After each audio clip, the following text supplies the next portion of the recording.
Hello to Dame Sarah. Thanks so much for being with us today. You've just got back from the Worlds with yet more golds under your belt. How are you feeling? Are you still on a high from that? Yeah, we got back on Sunday evening, and I guess that the slight challenge was that the place we were in, Portugal, went onto the amber list 2 days before competition. So I'm currently isolating at home, awaiting my test to release on Friday, and fingers crossed everything goes smoothly and I'm allowed out at the weekend.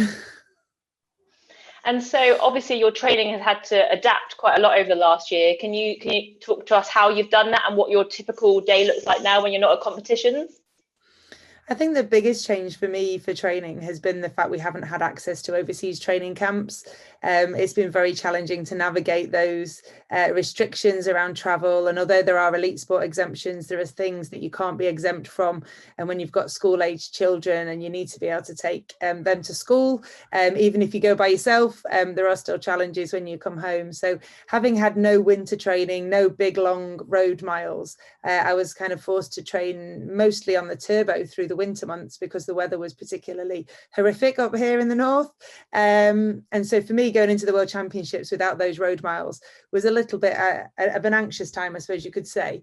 But I think as a cyclist, we have been relatively lucky in comparison. Certainly in that first lockdown, it was actively encouraged that you go out and do some exercise. So that was very useful because obviously as a cyclist, you're out on your bike on the roads virtually every day. I don't really have a typical training day. It usually is between 2 to 5 hours on the bike, depending on the sort of sessions that I've got to do.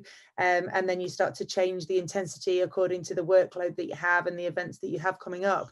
But without a competition to look forward to for most of last year, it really was about just putting those base miles in and finding ways to stay engaged with a level of training that you could then build from once competition returned. Yeah, absolutely. And obviously now you're a cyclist, but once upon a time you were a Paralympian swimmer and have proved your worth in both beyond all measure. So am I right in thinking you stopped swimming because of ear infections? And then did you to say straight away, oh, I want to do something else, I want to smash something else, or did it just sort of come to be? How did it all happen? No, it wasn't ear infections that stopped my swimming. I chose to start cycling while I was struggling to train because of ear infections. So it was kind of a crossover. I started to cross train using a cycle because I figured that there was less chance of injury so long as I stayed on the bike than going into running, for example, to stay aerobically fit. So the bike became a training tool to enable me to get back into the pool with a fitness level behind me. And it worked really well, although the length of time I had out of the water extended to pretty much 6 months in total. When I was allowed back into the water, I was in great shape. Actually, I was my final competition in the pool. I was just a couple of tenths outside of the world record in one of my main events, and I kind of felt like I'd made a decision to switch sports by that point, rather than it being a medical decision made for me. But cycling, I caught the cycling bug. In all honesty, I really enjoyed being out on my bike. It was a different type of training. It required a different type of mental resilience because sessions could extend up to 5, 6, 7 hours. Different kinds of challenges to ploughing up and down the black line of a pool. So for me, there was that crossover and that decision to make, which I always feel fortunate for. And you've mentioned a sort of different sort of resilience. What was your biggest challenge in that switch between the two sports? I think the biggest challenge as a cyclist is just the technical differences and also the position that you adopt on the bike in order to be as aerodynamic as possible. And, in a swimming pool, you're trying to be as long and streamlined as possible in a really flat body position. And then on a bike, you're almost in a scrunched up little ball with, really tight hip flexor angles. And it's a completely different, position, as well as handling the bike. I've got both brakes and gears on the right hand side. So learning to be adept at that control and safely, being able to descend a mountain at the same time as choosing brakes, gears, and technical, cornering, that kind of thing. So I did have a couple of crashes in the first couple of years. I broke my left collarbone on a couple of occasions. And so it really was a case of learning how to crash, so that if you came into the position where you knew your bike was going down, as it were, that you could come off the bike safely and get back on again and complete the race. So yeah, the technical challenges were probably greater in some ways than the physical challenges. But one of the other things about it was that racing in cycling can be anything up to sort of 3.5, 4 hours, depending on the event. Whereas in the swimming pool, the longest race I did was about 5 minutes. So that was a big change. Yeah, absolutely. So obviously, whilst you've been busy achieving more than any of us could ever dream of, I know you've had 2 children in the last 10 years or so. How did you make that work when, for your career, you've got to be at your peak fitness in your body, and how do you approach the balance between motherhood and your career? Yeah, my daughter's nearly 8, so she's going to be 8 in a couple of weeks' time. And my husband and I, we got married in 2007, and we went through to the games in London together. And at that point, I was 34, 35, and I was like, at what point do we decide to have a family? We both knew we wanted to have a family. And I'd won 4 gold medals in London. I was just basically, I'd done everything I'd wanted and more. It wasn't really that I had anything more to prove to myself or anyone else as an athlete. And so it was a risk in some ways, a risk worth taking, that my performance would never come back. So I continued to train through that pregnancy. And by the time I got to the end of the pregnancy, I knew that I wasn't done. I was ready to train and race again. And it was just a matter of working with my body, working, to gradually come back. And I thought I was coming back quite gradually, until someone pointed out that winning a world title and breaking a world record when the baby was 9 months old was actually quite quick. But it didn't feel so quick to me. I was just working through the different processes, and I've always been a very process-driven person. So for me, it was about making those good decisions as each decision was presented to me, and also having an incredible support network. So the very first event that we went to, my husband has always been there with me to look after the baby or babies. My parents generally travel as well. And that really enables me to focus on racing when I'm, that's my job. But then when I come back to the house that we've rented, or the apartment that we're staying in, that I can then be mum for the rest of the day. And that kind of really gives me that peace of mind that I can do the yin and yang, the really selfish part of life, which is being an athlete, and the really unselfish part of life, which is being a parent. And what would your advice be to people trying to balance motherhood or parenthood and a career? Well, I think the advice is to try and find what works for you as a family. Don't think of it as being a rule book. Flexible working is here. It's right around all of us, regardless of whether we're considering parenthood. And maximizing what that flexibility enables is really, really crucial. So for me, my day can be anything up to 4 or 5 hours, 6 hours training, but the rest of that day is being a parent or working. So I can balance that, take the children with me, utilize it as a life experience, education for them. And we've kind of built a sort of system whereby we just travel as a team. We are Team Storey. We go everywhere together. And that's one thing that the pandemic has really kind of changed and made really difficult, because I've had to make decisions about not racing because it hasn't been, easy for me as an athlete mum to then slot back into life back at home because of restrictions. But I think it's about not worrying about a rule book, finding out what's the best thing for you as a family, and then trying to make that work fit around it, so that you're working to live rather than living to work. And more broadly, looking at gender in sport, how far do you think the gender balance has come, and how far does it have to go, in your opinion? I think different sports are in different places. I came from a sport in swimming where everyone did the same events, other than the 1500 meters and 800 meters freestyle. Everybody was competing in the same events. The men's event happened, the women's event happened, or the women's event happened, the men's event happened.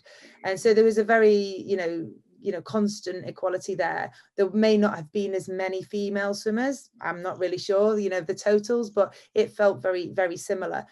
Similar coverage, the sport was treated very equally. We trained together. And then you come into cycling, and there's been on a huge journey over the past, 15, 16 years that I've been a cyclist. And when I first came in, women didn't have the same number of events at the Olympic Games. They were competing in shorter events, and that's still a problem. But actually, is that the case, that the women's events are too short or the men's events too long? There's so many discussions that could be had around that particular subject. But I think the main stark thing that hasn't changed significantly enough has been sponsorship and coverage. We talk about why female teenage athletes drop out of sport, and it's been a constant discussion throughout the 30 years that I've been an international athlete now. Nearly in November it will be 30 years, and we've had the same discussions throughout that time. And it's probably one of the things that is most disappointing, that we haven't quite cracked that nut, if you like, of making sure that we have coverage that's equal, that it's monetized in the same way, that it's valued, and then it's provided for. And as soon as a youth A rider in cycling gets into junior girls level at under 18, suddenly the world looks significantly different to the way it did. And when you leave school, so many things look vastly different to the way they had been during school.